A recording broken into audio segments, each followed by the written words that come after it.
Business Book Summaries. Welcome to the book summary presentation of the 12-week year by Brian Moran and Michael Lennington.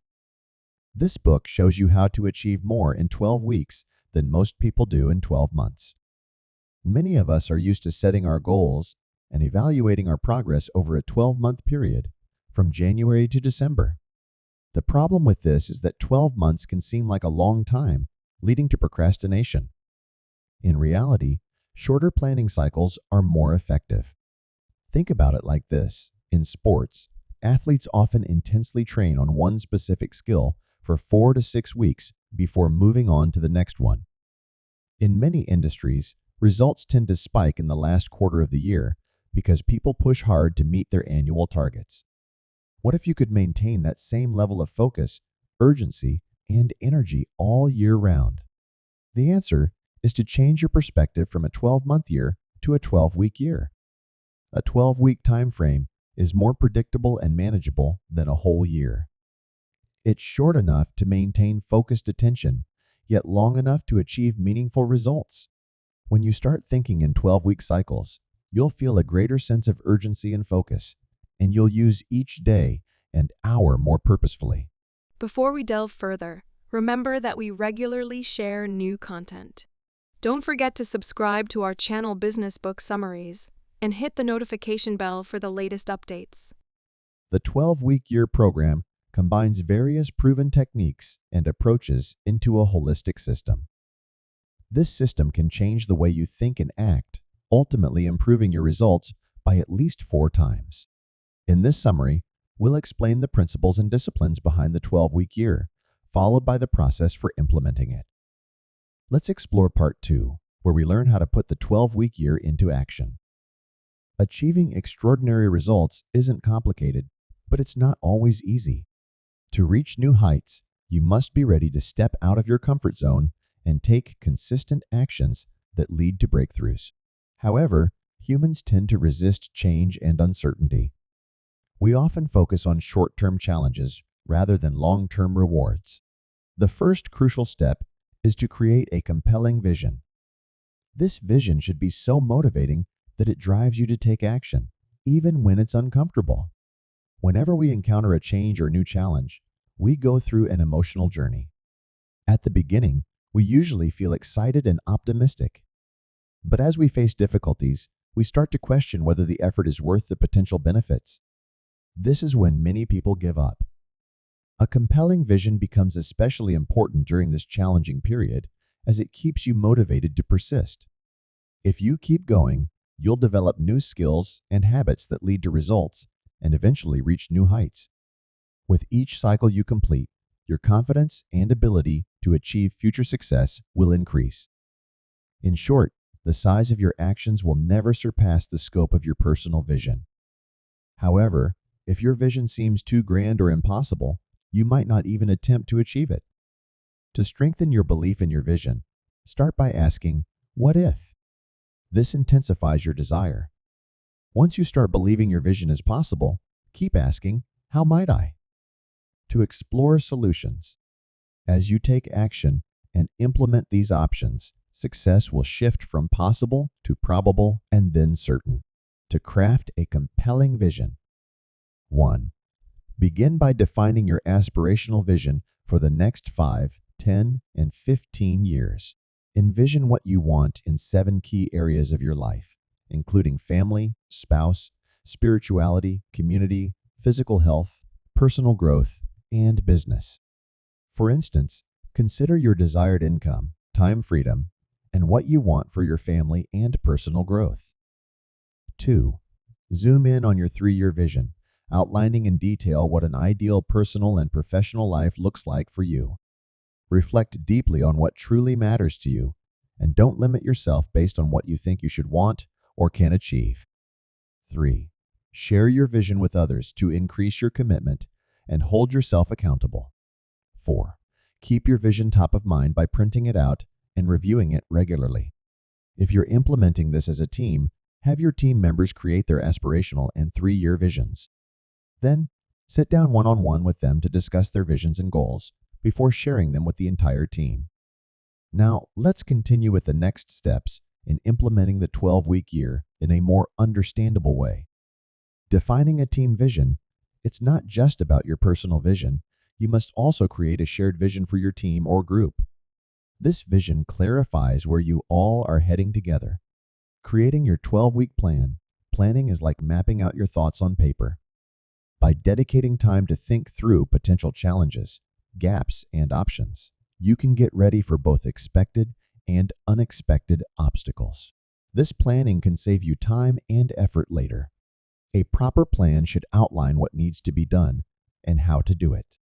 The key is to identify the right tasks proactively and allocate time for them, instead of reacting to problems as they arise. Setting 12-week goals from your long-term aspirational and 3-year visions, define your specific goals for the next 12 weeks. To stay focused and maintain a sense of urgency, limit yourself to 1 to 3 key goals for this time frame. Each goal should significantly move you closer to your vision. Ensure that your goals are specific, measurable, positively worded, realistic, time-bound, and that one person is accountable for each goal or tactic. Creating your 12-week plan. To further refine your plan, break down each of your goals into specific tactics or daily action items. Write down each goal separately, and then list the high-impact activities you need to do daily or weekly to achieve that goal. In essence, if you complete these tasks, you should reach your goals. Try to have as few tactics as possible. This simplifies the process and encourages you to select the most critical and meaningful actions. Team implementation. If you're working with a team, ensure that every team member reads this book or summary. Have each member develop their own plans and then hold one-on-one meetings to fine-tune the plan and identify the support needed. Make sure each tactic is assigned to a single person for clear accountability. By now, you've laid the foundation for your 12-week year with a shared vision, clear goals, and a detailed plan. Understanding what needs to be done isn't the same as actually doing it. Relying solely on willpower can leave you feeling drained and unproductive. To ensure you stay on track, you need to establish process controls. Creating your weekly plan. Start by breaking down your 12-week plan into a weekly plan that outlines the strategic activities or tactics you've identified. This isn't just a simple to-do list. The crucial part is to allocate dedicated time in your calendar for these important activities or tactics. Make a commitment to yourself that you won't end your day until these tasks are completed. Printing out your weekly plan and having it with you can help you stay laser-focused on what you need to do. Establishing a weekly routine.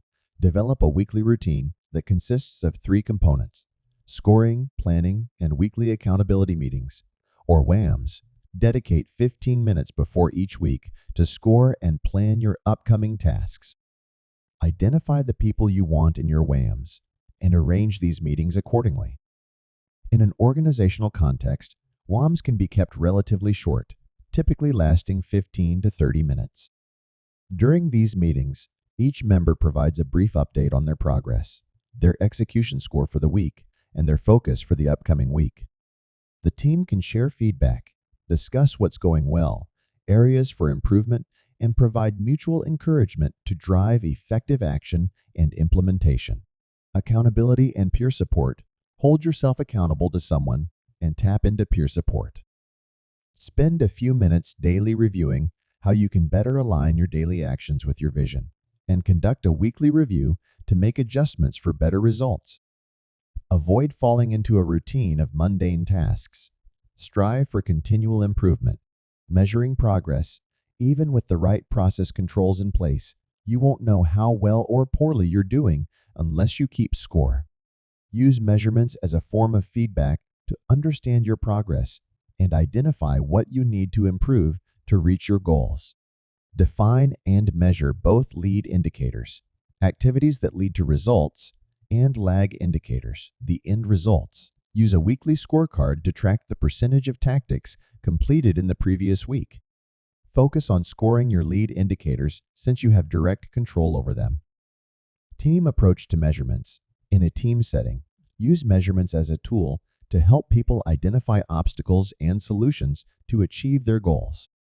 Avoid using scores to penalize people, as this can lead to avoidance or manipulation of the numbers. When everyone in the team actively tracks and takes action to improve their scores, it fosters a sense of ownership and drives team results. Managing your time, a significant reason for execution failure, is the scarcity of time. You'll never have enough time to do everything, so it's crucial to regain control of your time and direct every minute intentionally towards your desired outcomes. It's tempting to stick to familiar, routine tasks rather than taking on new, high-impact activities, but your choices about how you use your time will ultimately determine your outcomes. Pre-planning your week. Plan your week by scheduling time for key activities and tactics required to achieve your goals. If you can't fit these into your calendar on paper, it's unlikely you'll manage to complete them in practice. Prioritize and allocate time to focus on tasks that matter most to your success. Now, let's break down these concepts in a simpler and more understandable way. Clear the clutter. Begin by making tough decisions to remove unnecessary tasks or items from your schedule. Simplify your life by focusing on what truly matters. Time blocking. Prevent your time from being hijacked by unplanned activities. Reserve specific, uninterrupted 3-hour blocks for your most important tasks. During these times, avoid all distractions such as messages, visitors, emails, and phone calls. Ideally, schedule these blocks early in the week so you can reschedule if any disruptions occur. Usually, one strategic block a week should suffice. Buffer blocks. Allocate 1 to 2 short buffer blocks, around half an hour to an hour per day. These blocks are perfect for handling low-value, unplanned activities like emails and administrative tasks, so they don't disrupt your crucial work. Breakout blocks. Set aside at least 3-hour breakout blocks for non-work activities. Use this time to relax and recharge. Initially, start with 1 breakout block per month and gradually increase to once a week to establish a rhythm. Plan first. When organizing your schedule, start with a blank calendar. Allocate time for these blocks first before considering other activities. Begin with a 15-minute slot on Monday for scoring and planning. Then, reserve a 3-hour strategic block, 1 to 2 buffer blocks from Monday to Friday, preferably at the start and end of the day, and 1 monthly or weekly breakout block. Also, schedule time for other essential activities like key client meetings, regular team meetings, and coaching sessions. Stick to the plan. Adhere strictly to your weekly plan. Avoid making compromises for unplanned activities, like last-minute client meetings. While these unplanned events may bring short-term rewards, they can hinder your long-term results. If you fall behind in your plans or goals, reevaluate your schedule and redirect your time toward what truly matters. Ownership and accountability. Understand that reaching your goals won't be easy. Challenges and setbacks are part of the journey. What's vital is maintaining the right mindset with full accountability and commitment. Avoid blaming external factors or other people, as this puts you in a victim mindset. Instead, take 100% ownership, empowering yourself to learn from mistakes, find alternatives, and shape your destiny. Surround yourself wisely. Surround yourself with responsible, accountable individuals, and stay away from those who complain and play the victim. If you're a leader, encourage a sense of ownership in your team members by building awareness, using accountable language and actions, setting clear expectations, and being a positive role model. Strengthen commitment. Reinforce your commitment to your 12-week goals and plans by focusing on the benefits of sticking to your plan and acting based on your commitment, not your momentary feelings. Learn to say no instead of making promises you can't keep. Be honest and learn to say no. Once you've committed to a goal, focus on the actions required to achieve it, and avoid worrying about it. Be willing to try new approaches to get the results you desire. Now that you've grasped the principles and steps of the 12-week year, let's explore how you can kickstart your first 12 weeks, which are crucial for your success. Remember, you need to fully commit to this process from the beginning. First 4 weeks. In the initial month, concentrate on establishing your weekly routine. Plan your week using time blocks, score your progress, and conduct weekly accountability meetings to ensure you stay on track. Second 4 weeks. As you enter the second month, you should start noticing improvements in both your lead and lag indicators. If you don't see progress, take a close look at any gaps or issues. Last 4 weeks. In the final stretch, focus on achieving your 12-week goals and finding ways to enhance your system for future success. End of each 12-week year. At the end of every 12-week cycle, set aside the 13th week for review and consolidation. Use this time to reflect on what you've learned, celebrate your accomplishments, and recharge for the next 12 weeks. We're keen to hear your thoughts on our content. Feel free to share your opinions or recommend books in the comments section. Don't forget to subscribe to our channel Business Book Summaries and hit the notification bell to stay updated with our latest summaries. Thank you and have a wonderful day.